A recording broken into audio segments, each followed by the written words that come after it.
YCP నేతలపై తాతయ్యగుంట గంగమ్మ గుడి chairman Mahesh ఆగ్రహం వ్యక్తం చేశారు. కూటమి ప్రభుత్వంతో పాటు తనపై కబ్జా ఆరోపణలు చేయడం సరికాదన్నారు. ఓ ఇంటి కబ్జా వ్యవహారాన్ని తనపై రుద్దే ప్రయత్నం చేస్తున్నారని వాపోయారు.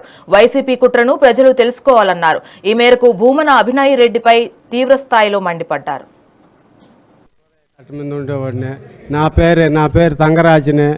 నన్ను వైఎస్ఆర్ పార్టీ వాళ్ళు వచ్చి బెదిరించి మేము చెప్పినట్టే మీరు చెప్పు, మా మాట ప్రకారం మీరు చెప్పాలని బెదిరించిన తర్వాత మాకు చెప్పాల్సింది జరిగింది. సార్ మీద చెప్పి నువ్వు ఏదైనా తింది నాకు ఖాళీ చేయమని చెప్పి నేను ఏం చేస్తాం, ఖాళీ చేస్తాము, మీరు ఆయన మీదే చెప్పాల్సింది వద్దు, మీరే చెప్పాలా, ఖాళీ చేయించేస్తాను నేను నిమిషంలో అనేసి బెదిరించిన తర్వాత నేను భయపడుకొని సరే సార్ అని చెప్పినాను. చెప్పిన తర్వాత మళ్ళీ వాళ్ళు ఖాళీ చేయలేక ఉన్నారు. మళ్ళీ రాత్రి 7 గంటలకు సార్ వచ్చినాడు. వచ్చి నేను నిమిషం ఖాళీ చేపిస్తాను, వీళ్ళ మీద ఎందుకే చెప్పినప్పుడు నన్ను వచ్చి అరిచిన తర్వాత ఆయనకు దండం పెట్టుకొని చెప్పినాను. ఆయన చేసినాడు.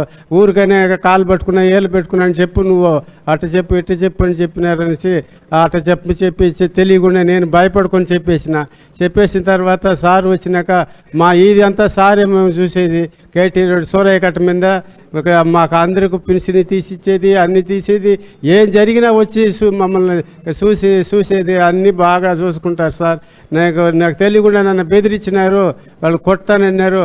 దానివల్ల కాలు పట్టుకో ఏళ్ళు పెట్టుకుని చెప్పేయండి అని చెప్పి అటు బెదిరించిన తర్వాత నేను జరిగింది. నేను ఏదైతే నువ్వు సూరయ్య కట్టకు వచ్చావో దానికి కానీ తెలుగుదేశం పార్టీకి కానీ జనసేన పార్టీకి కానీ కూటమిలో ఏ పార్టీ వ్యక్తులకి సంబంధం లేదు.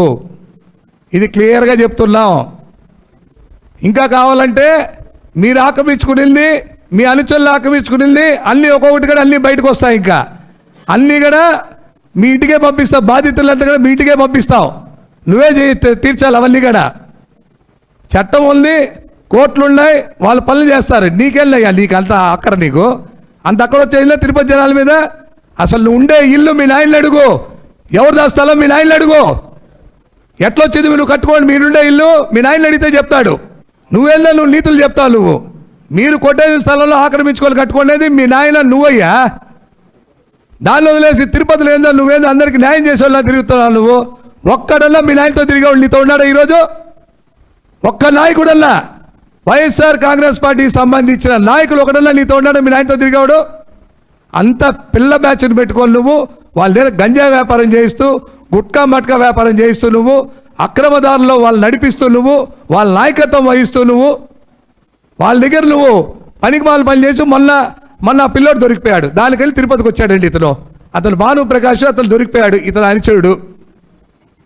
కూటమి ప్రభుత్వంలోనే ఈ ప్రభుత్వంలో 6 కేజీలు గంజాయి దొరికిందంటే గత ప్రభుత్వంలో ఎన్ని వందల